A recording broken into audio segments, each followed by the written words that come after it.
So we have mastered pacing of cyclical and mixed cyclical work. At the same time, in our resistance, we have been mastering the patterns and we've progressed from motor control to strength endurance. Maybe we've hit some, tough max contractions. What could be happening in the pacing world now? Oh, you're setting this up so nicely. What a story. Yeah, that's when we go to mixed work. So just like you laid out in resistance or in patterns, each pattern we're now pushing toward like strength endurance. We've been doing strength endurance for a good amount of time. So we've like not mastered strength endurance, because I don't think there's a such thing, because you do a different exercise within that pattern and that's a totally different skill to master. But let's say, you have a lot of experience in the squat and strength endurance, and you've mastered that mixed cyclical. And now you can start playing with adding that pattern to your mix work, the squat pattern to your mix work. And now it gets pretty complex, right? Because now we're thinking about what patterns can I do and how does that cyclical endeavor affect the pattern that I want to do that I think I've mastered. For instance, let's say that squat pattern is the one that you've mastered in strength endurance. You come down into mixed work and you're pairing that with a bike erg. What did we just say, right? With the quads and all of that. So it's like, can you actually make mixed work with bike erging and squatting aerobic?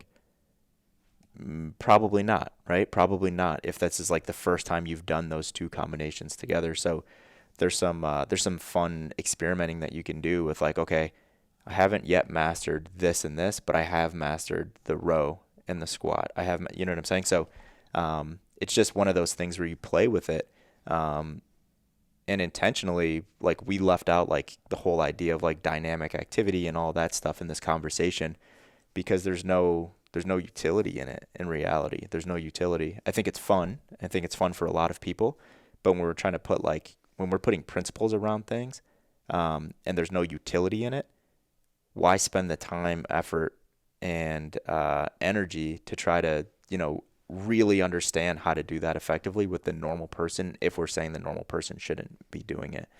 So that's why we're talking about just patterns and not like dynamics. Dynamics, you mean clean, snatch, any kind of plyometric activity? Exactly, yeah. Yeah. Like rebound box jumps and stuff like that. It's like, yeah, let's just not do it, because there's no the juice isn't worth the squeeze for those things Yeah. for people. So we've decided the juice is worth the squeeze, and we are going to put some patterns inside of our pacing work.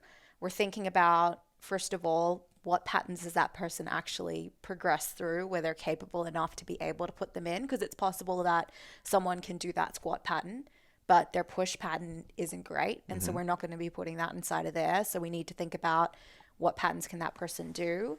And then secondarily, as we begin to put those patterns into that pacing scenario, we probably want to think about exercises that are complementary, including the cyclical work initially, before we try and make it more complex by going biker, goblet squat, and, walking lunge. Yeah, for sure. And I think what we should do, and like, even because when we get into that mixed work, there's a very long progression of what happens inside of that mixed work. So, we've mastered strength endurance in the squat. Now we go down to mixed work and pacing. You're not doing the exact same things that you did to master strength endurance in that pattern in a pacing scenario. So, for instance, let's say someone's doing front squats, right? And they're just like, they're hitting 8s, 10s, 12s, and they're like doing those really effectively. They're getting a really good dose. High five. But you're not doing those same things immediately when you go down to mixed work. It's almost like a regression in terms of exercise selection, and it's not because they're not capable of doing those things. They're not capable of doing those things with everything else going on.